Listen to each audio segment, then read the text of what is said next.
મિત્રો, હું છું કિંજલ વારોડ. તમે નિહાળી રહ્યા છો પ્રકોપ ન્યૂઝ. ગુજરાતે રમતગમત ક્ષેત્રે સર્વોચ્ચ સ્થાને લઈ જવા ગુજરાતનું ભવિષ્ય રમતગમત ક્ષેત્રે ખૂબ ઉજ્જવળ. ખેલપ્રેમી યુવાઓ પુરુષાર્થ કરે. કેપેબિલિટી પ્રમાણે પ્રત્યેક ખેલાડીઓને સંપૂર્ણ મદદ કરવા રાજ્ય સરકાર તત્પર. રમતગમત મંત્રી શ્રી હર્ષ સંઘવી. રાજ્યના 44 પ્રતિભાશાળી રમતવીરોને રમતગમત મંત્રી શ્રી હર્ષ સંઘવીના હસ્તે ખેલ પ્રતિભા પુરસ્કાર એનાયત. 44 પ્રતિભાશાળી ખેલાડીઓને ₹1.38 કરોડથી વધુના રોકડ પુરસ્કાર આપવામાં આવ્યા. સાચો જવાબ આપી શકો. 2010માં આપણા સૌનું ભવિષ્ય ઉજ્જવલ બને. રમતગમત ક્ષેત્રે આપણે પોતાના માટે, પોતાના પરિવારજનોનું નામ રોશન કરી શકીએ, સમાજનું નામ રોશન કરી શકીએ, જિલ્લાનું, રાજ્યનું, દેશનું, આ તમામ જગ્યા પર અલગ અલગ પ્રતિભાઓ અલગ અલગ લેવલ પર આગળ આવી શકે તે માટે ગુજરાતમાં ખેલ મહાકુંભની શરૂઆત થઈ.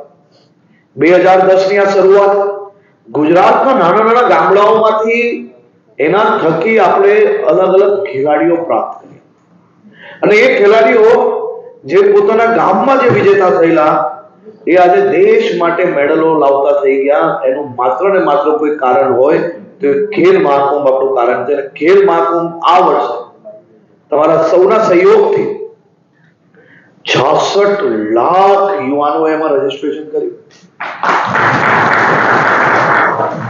આ દેશમાં એક બી રાજ્ય એવું નહીં હશે, આ દેશમાં કે જે રાજ્યમાં આટલી મોટી સંખ્યામાં લોકો રમતગમતની કોઈ હરીફાઈમાં ભાગ લે. પરંતુ આપણે સૌ લોકોએ ખેલ મહાકુંભને આપણા જીવનનો એક મહત્વનો ભાગ બનાવ્યો. સ્કૂલોમાં, કોલેજીસમાં, સમાજોમાં, ઇવન એની જોડે જોડે માત્ર બાળકો જ નહીં, દિવ્યાંગ બાળકો બી આ વર્ષે ખેલ મહાકુંભમાં એ લોકોની સ્પેશિયલ આવૃત્તિ, એટલે કે ખેલ મહાકુંભમાં દિવ્યાંગ રમતો તો રમાતી જ હતી, દિવ્યાંગો માટે ખેલ મહાકુંભનું વ્યવસ્થા થતી જ હતી, પરંતુ એ વ્યવસ્થાઓમાં હજી સુધારો શું થઈ શકે તે સુધારો આ વખતે ખેલ મહાકુંભમાં લાવવામાં આવ્યો. એટલે ખેલ મહાકુંભ એ હું એવું માનું છું કે ગુજરાતના તમામ ખેલાડીઓના જીવનનો એક ખૂબ મહત્વનો ભાગ છે.